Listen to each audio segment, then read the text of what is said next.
আসসালামু আলাইকুম। আমি জুনাইদ ইসলাম হাবিব এবং আপনারা দেখছেন জুনু। তোমার এই ভিডিওর বিষয় হচ্ছে বাংলাদেশ প্রিমিয়ার লিগ ফুটবল। এই ভিডিওতে আমি বাংলাদেশ প্রিমিয়ার লিগ ফুটবল সম্পর্কে সবকিছু ব্যাখ্যা করব।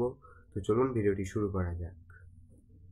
বাংলাদেশ প্রিমিয়ার লিগ, সংক্ষেপে বিপিএল, বাংলাদেশের ফুটবল লিগ ব্যবস্থার শীর্ষ স্তর। এটি বাংলাদেশ ফুটবল ফেডারেশন দ্বারা পরিচালিত হয়। মোহামেডান এসসি এবং আবাহনী ঢাকা এর মধ্যকার ঢাকা ডার্বি লিগের অন্যতম জনপ্রিয় ম্যাচ। বিপিএল 2007 সালে প্রতিষ্ঠিত হয় এবং এটি 1948 থেকে 2006 সাল পর্যন্ত শীর্ষ স্তরে থাকা ঢাকা প্রিমিয়ার ডিভিশন লিগকে প্রতিস্থাপন করেছে। সংক্ষিপ্ত বিবরণ। প্রতিষ্ঠিত 2 মার্চ 2007। দেশ বাংলাদেশ। সংগঠন এএফসি। ক্লাব সংখ্যা 10। পিরামিড স্তর 1। রেলিগেশন বাংলাদেশ চ্যাম্পিয়নশিপ লিগ, গৃহীত কাপ প্রতিযোগিতা, ফেডারেশন কাপ, চ্যালেঞ্জ কাপ, স্বাধীনতা কাপ। আন্তর্জাতিক প্রতিযোগিতা এএফসি চ্যালেঞ্জ লিগ। বর্তমান চ্যাম্পিয়ন বসুন্ধরা কিংস। 2023-24 মৌসুমে তারা চ্যাম্পিয়ন হয়েছে এবং এটা তাদের পঞ্চম শিরোপা। সবচেয়ে বেশি শিরোপা আবাহনী ঢাকা, 6টি শিরোপা। সবচেয়ে বেশি ম্যাচ খেলা খেলোয়াড় বাংলাদেশের নাসির উদ্দিন চৌধুরী, যিনি 225+ ম্যাচ খেলেছেন, এবং শীর্ষ গোলদাতা নাইজেরিয়ার সানডে চিজোবা, 132টি গোল করেছেন।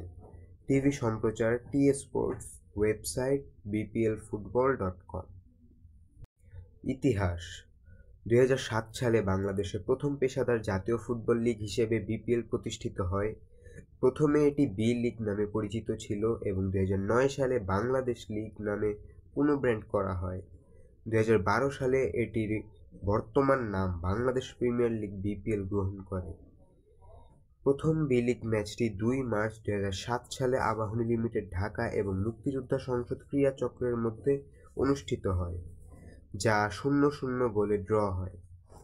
এরপর দিন খুলনায় খেলা হওয়া ম্যাচে খুলনা আবাহনী 2-0 গোলে রহমতগঞ্জ এমএফএসকে হারায় এবং প্রশান্ত দে বাংলাদেশের পেশাদার ফুটবল ইতিহাসে প্রথম গোলদাতা হন।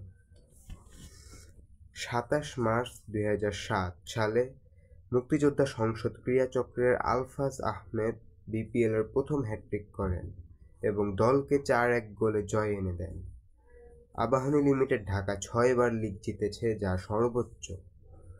2015-16 মৌসুমে তারা অপরাজিত থেকে শিরোপা জেতার কৃতিত্ব দেখিয়েছে। প্রতিযোগিতা ফরম্যাট। 2024-25 মৌসুম থেকে মোট 10টি ক্লাব প্রতিযোগিতায় অংশ নিচ্ছে। 2024-25 মৌসুমটি 29 নভেম্বর 2024-এ শুরু হয়েছে এবং 2025 সালের মে মাসে শেষ হবে। প্রতিটি দল অন্য দলের বিরুদ্ধে 2 বার করে খেলবে, একবার নিজেদের মাঠে এবং একবার প্রতিপক্ষের মাঠে। মোট 20টি ম্যাচ, যাকে ডাবল রাউন্ড রবিন পদ্ধতি বলে। তো জিতলে 3 পয়েন্ট পাবে, ড্র করলে 1 পয়েন্ট এবং পরাজয় মানে হেরে গেলে 0 পয়েন্ট পাবে। লিগ টেবিলে অবস্থান নির্ধারণে পয়েন্ট, মুখোমুখি লড়াই এবং তারপর গোল ব্যবধান বিবেচনা করা হয়।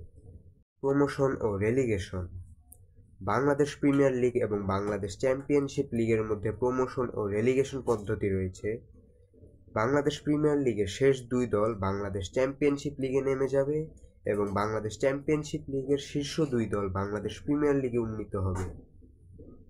বিপিএল ক্লাবগুলোর এশিয়ান প্রতিযোগিতায় অংশগ্রহণ। বাংলাদেশ প্রিমিয়ার লিগের দলগুলো এএফসি চ্যাম্পিয়ন্স লিগের প্লে অফ এবং এএফসি কাপে অংশ নিতে পারে। 2012-13 মৌসুমের আগে বাংলাদেশি ক্লাবগুলো শুধুমাত্র এএফসি প্রেসিডেন্টস কাপে খেলার সুযোগ পেত। 2008 সালে আবাহনী লিমিটেড ঢাকা প্রথম বাংলাদেশি ক্লাব হিসাবে এএফসি প্রেসিডেন্টস কাপে অংশ নেয়।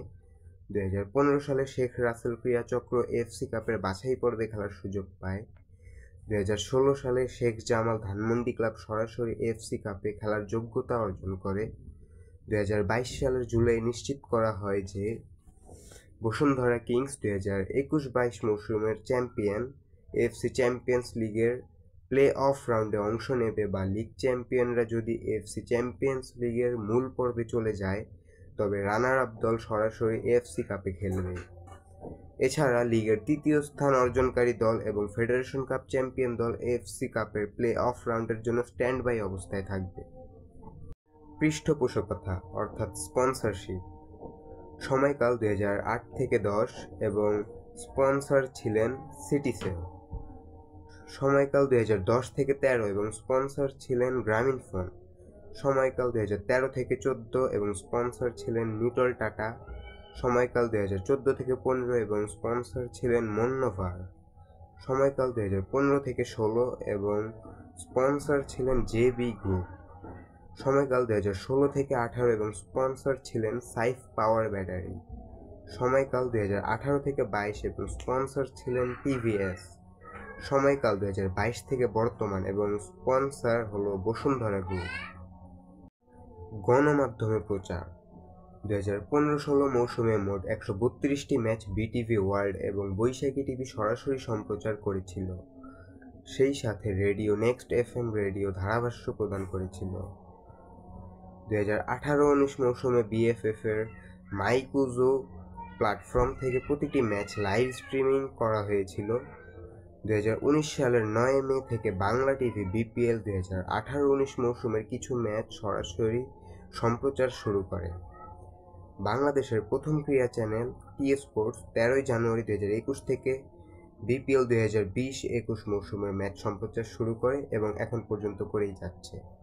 তো এই ছিল আমার ভিডিওটি যদি ভালো লাগে তাহলে লাইক করে দিন এবং কেমন লাগলো সেটি কমেন্টে জানান এবং অবশ্যই আরেকজনের কাছে শেয়ার করে দিন যেন সেও বিষয়টা জানতে পারে।